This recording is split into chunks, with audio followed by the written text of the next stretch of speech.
You didn't suddenly feel different by accident, and this moment didn't arrive randomly in your awareness. If you've noticed a quiet shift recently, a subtle detachment from old reactions, a strange clarity mixed with familiarity, or a sense that something inside you has unlocked without explanation, this is not imagination. This is recognition.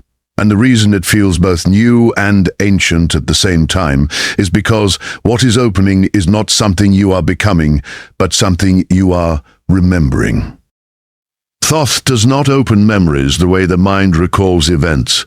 He activates structural memory, the kind that lives beneath personality, beneath emotion, beneath learned identity. That is why the change doesn't feel dramatic, but undeniable.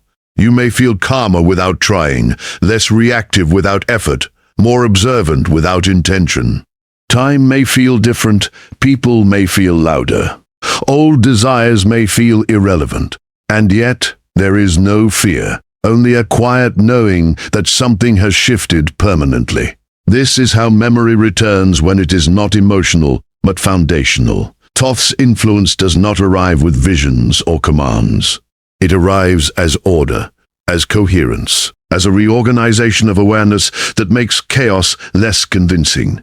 And if you are hearing this now, it is because your system is stable enough to hold that clarity without distortion. This is only the beginning.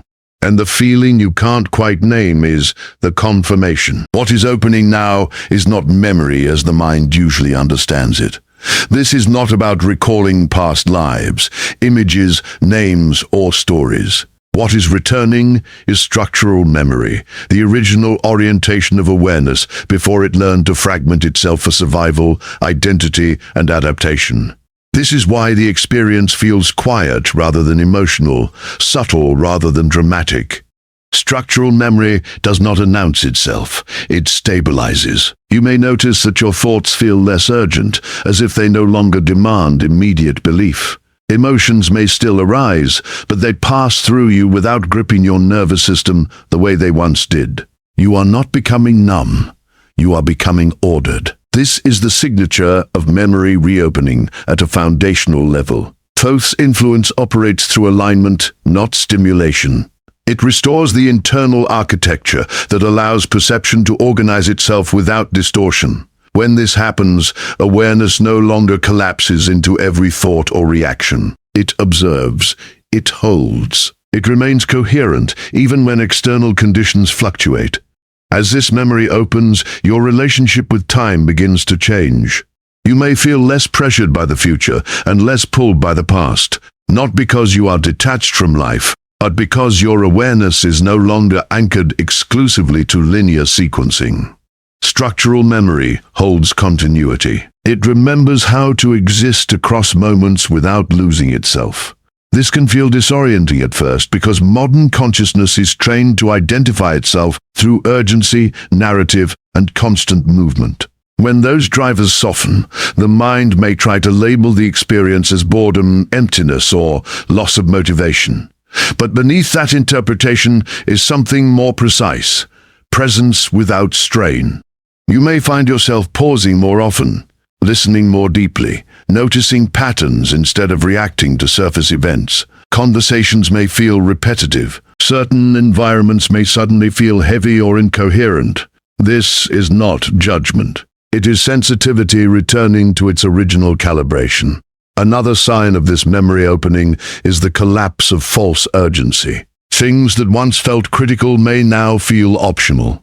Old ambitions may lose their emotional charge. This does not mean you are losing direction. It means your internal compass is no longer driven by compensation or lack. Structural memory does not chase fulfillment. It recognizes alignment. When awareness remembers its own coherence, it no longer seeks validation through accumulation, comparison, or constant self-improvement. You may notice a quiet confidence emerging that does not need to be expressed. A sense of knowing that does not require explanation. This can feel isolating at first, especially if those around you are still operating from reactive identity structures. But this phase is not meant to separate you from others. It is meant to stabilize you within yourself, so interaction no longer costs you energy. You may also notice changes in how your body responds to the world. Nervous tension may reduce without conscious relaxation. Breathing may deepen on its own. Sleep patterns may shift. The body recognizes order before the mind understands it. Structural memory lives in the nervous system as much as in awareness. As it reactivates, the body releases patterns that were held in place by chronic vigilance. This can feel like fatigue, heaviness, or moments of stillness that arise unexpectedly.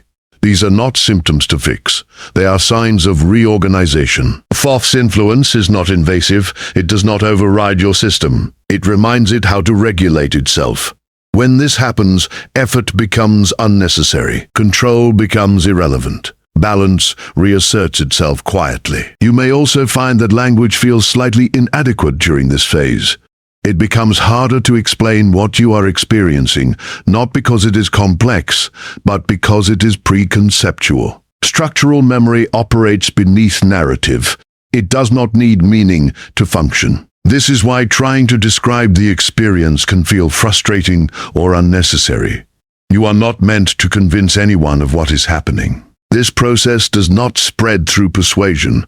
It stabilizes through embodiment. The more you allow the shift without labeling it, the more seamlessly it integrates. Thoth's role is not to give you new beliefs. It is to remove distortion, so what remains is clear, functional awareness. As this memory continues to open, you may recognize a subtle familiarity in moments of stillness, as if you have returned to a way of being that was never lost, only covered. This recognition does not come with excitement.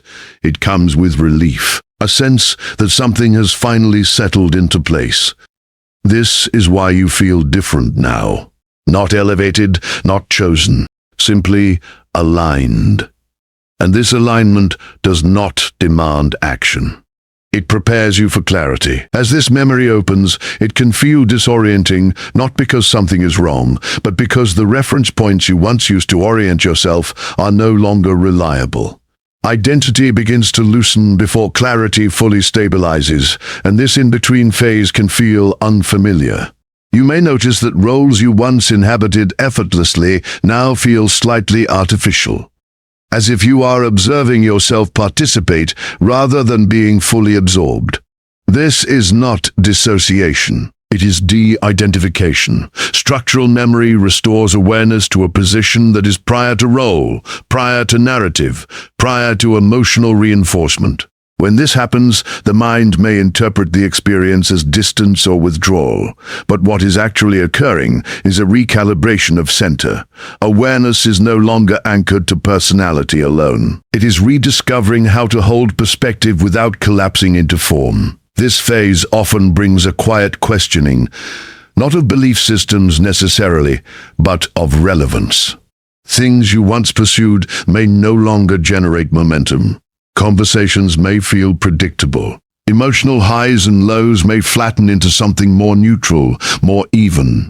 This can be unsettling in a culture that equates intensity with meaning. The mind may attempt to recreate stimulation to confirm that you are still alive, still engaged, still moving forward.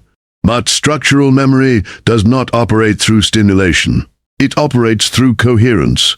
It does not need constant input to confirm existence. It recognizes itself through stability. This is why stillness may begin to feel more natural than distraction, and why silence may feel richer than noise. During this period, there may also be moments of subtle grief, not for anything specific, but for the loss of unconsciousness itself. When memory returns, innocence in forgetting dissolves. You may recognize patterns in yourself and others with new clarity. And this clarity can feel heavy before it feels liberating. You may see how often identity is driven by fear, how much behavior is motivated by avoidance or validation. This perception is not meant to judge. It is meant to inform. But until integration completes, awareness may feel slightly out of phase with its environment. You are seeing from a wider lens while still living within a narrow structure. This tension is temporary. It resolves as memory stabilizes and expression adjusts. The disorientation can also show up as a sense that time is behaving differently. Days may pass quickly while moments feel elongated. Plans may feel less compelling, while presence becomes more absorbing. This is because awareness is no longer moving exclusively along linear expectation.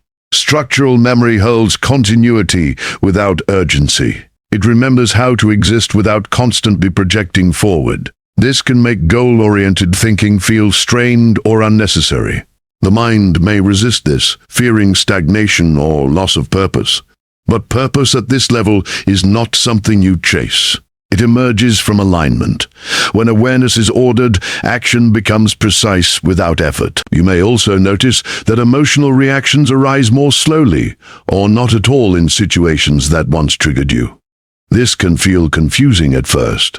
The mind may ask whether you are suppressing emotion or becoming detached. But suppression requires effort, and what you are experiencing is ease. Emotion is no longer driving perception. It is passing through a larger field of awareness. This is not emotional shutdown. It is emotional integration. Structural memory allows feeling without identification. You experience emotion without becoming it. This is one of the clearest signs that memory is reopening correctly. It is important during this phase not to rush interpretation. The mind will want to label the experience, to categorize it, to make it fit into a framework of awakening, ascension, or transformation. But labels introduce distortion too early. Thoth's influence is precise. It restores function before meaning. Understanding comes later, once the system is stable. For now, the task is not to explain what is happening, but to allow it to settle, to notice without interference, to let awareness find its own balance point. As disorientation gives way to familiarity, you may begin to sense a quiet confidence that does not announce itself, a steadiness that does not depend on external confirmation. This is the beginning of integration, the phase where memory stops feeling like a shift and starts feeling like a return. And once this stabilizes, clarity follows naturally.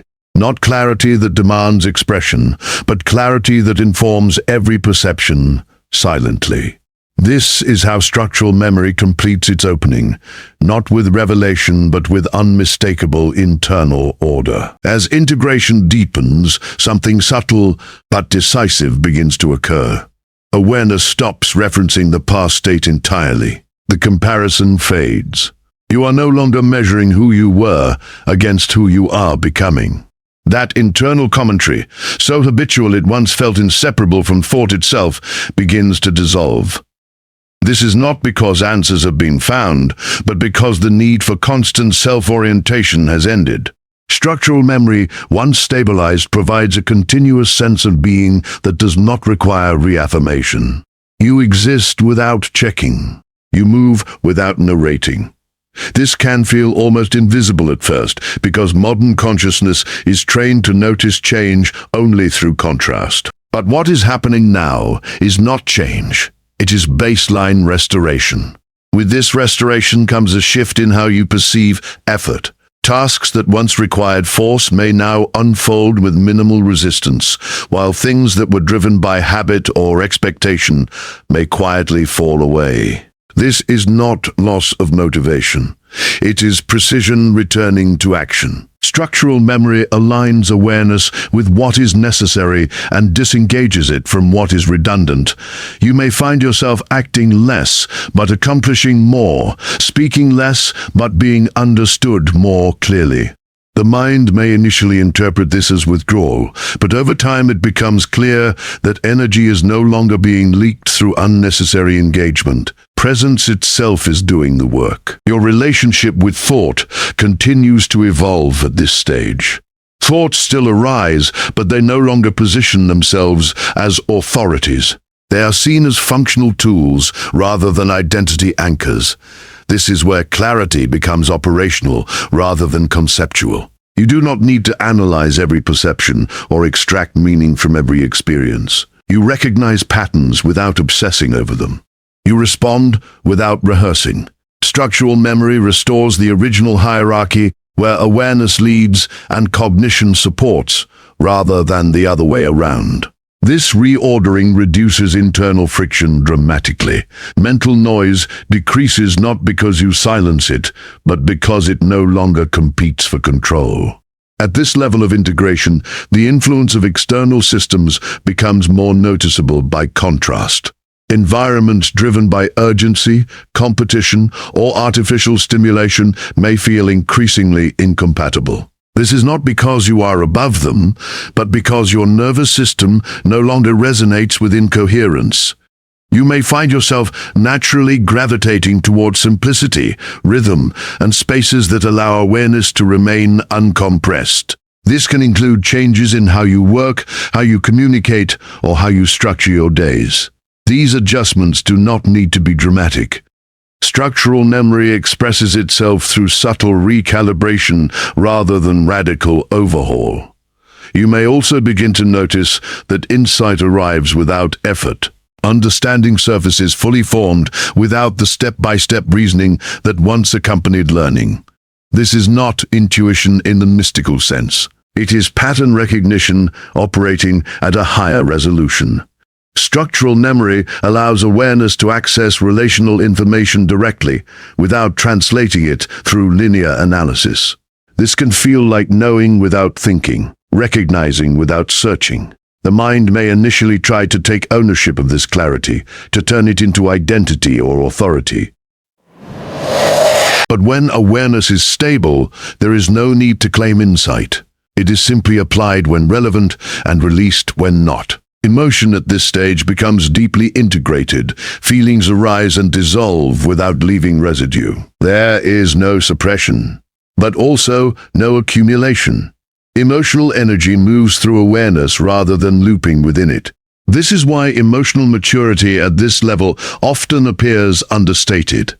There is empathy without overwhelm, care without attachment, engagement without entanglement. Structural memory does not remove emotion. It places it within a larger field where it can function without distortion. As this phase stabilizes, the sense of being watched or guided may fade entirely, not because the influence is gone, but because it is no longer externalized. Thoth's role was never to observe you from outside, but to activate what could observe itself from within. Once structural memory is restored, guidance becomes intrinsic. There is no need for signs, confirmations, or transmissions. Awareness knows how to orient itself. This is the quiet conclusion of integration.